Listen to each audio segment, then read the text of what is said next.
हल्लं तर मग या मालिकेच्या आजच्या भागामध्ये आपल्याला असं पाहायला मिळतं, की आज संपूर्ण एपिसोड हा साक्षी आणि अर्जुन यांच्यातच संवाद झालेला आपल्याला बघायला मिळतो. अर्जुन साक्षीला प्रश्न विचारतो, की 13 जानेवारी 2023 या दिवशी तुम्ही आश्रमात गेला होतात का?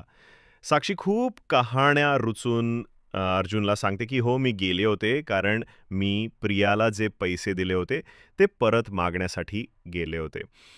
साक्षी एकापाठोपाठ एक खूप साऱ्या गोष्टी खोट्या सांगत असते हे बघून प्रिया खूप घाबरते. ती मनातल्या मनात म्हणते की मी काय साक्ष दिली होती आणि साक्षी पाणी खाऊन काहीही बोलत आहे. नंतर साक्षीच्या खोट्या गोष्टी ऐकून अर्जुन म्हणतो की मी तुम्हाला अजून एक प्रश्न विचारतो की प्रिया सोडून आश्रमातल्या अजून कोणत्या व्यक्तीला तुम्ही ओळखत होतात का? साक्षी म्हणते नाही. नंतर आता अर्जुन साक्षीला बसायला सांगतो आणि एका राजेंद्र नावाच्या माणसाला विटनेस बॉक्समध्ये बोलावतो.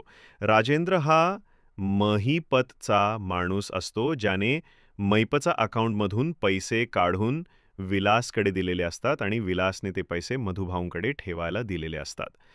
आता अर्जुन राजेंद्रने बँकेमधून पैसे काढलेले असतात याचं CCTV फुटेज कोर्टामध्ये सादर करतो. दामिनी देशमुख जज साहेबांना म्हणते, की अर्जुन सुभेदार नेमकं काय साध्य करू इच्छितात? अर्जुन म्हणतो, की राजेंद्रने महिपतच्या अकाउंटमधून पैसे काढून विलासला दिले आणि विलास नेते मधुभाऊंना दिले. यावरून सिद्ध होतं, की विलास हा महिपतचाच माणूस होता.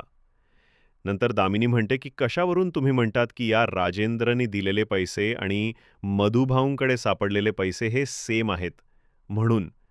नंतर अर्जुन मधुभाऊंची जी डायरी असते ती कोर्टामध्ये सादर करतो, ज्याच्यामध्ये मधुभाऊंनी खर्च लिहून ठेवलेला असतो. त्याचबरोबर त्यांच्याकडे जे पैसे आलेले असतात त्यांचे सीरियल नंबरसुद्धा मधुभाऊंनी नोट डाऊन करून ठेवलेले असतात.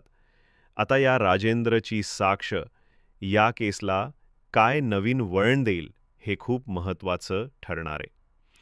आता उद्याच्या भागांमध्ये विटनेस बॉक्समध्ये प्रियाची चांगलीच खरडपट्टी निघणार आहे. आज साक्षीची खरडपट्टी निघाली, उद्या प्रियाचा नंबर आणि आणि गडबड करून, गोंधळ करून प्रिया खरी साक्ष फायनली आपल्याला देताना दिसणार आहे. आणि अशा पद्धतीने आजच्या एपिसोडमध्ये फक्त साक्षी, अर्जुन या दोघांचा सीन बघायला मिळालेला आहे. आजचा भाग संपलेला आहे इथेच. व्हिडिओ आवडला असल्यास लाईक करा आणि चॅनलला सबस्क्राईबसुद्धा करा.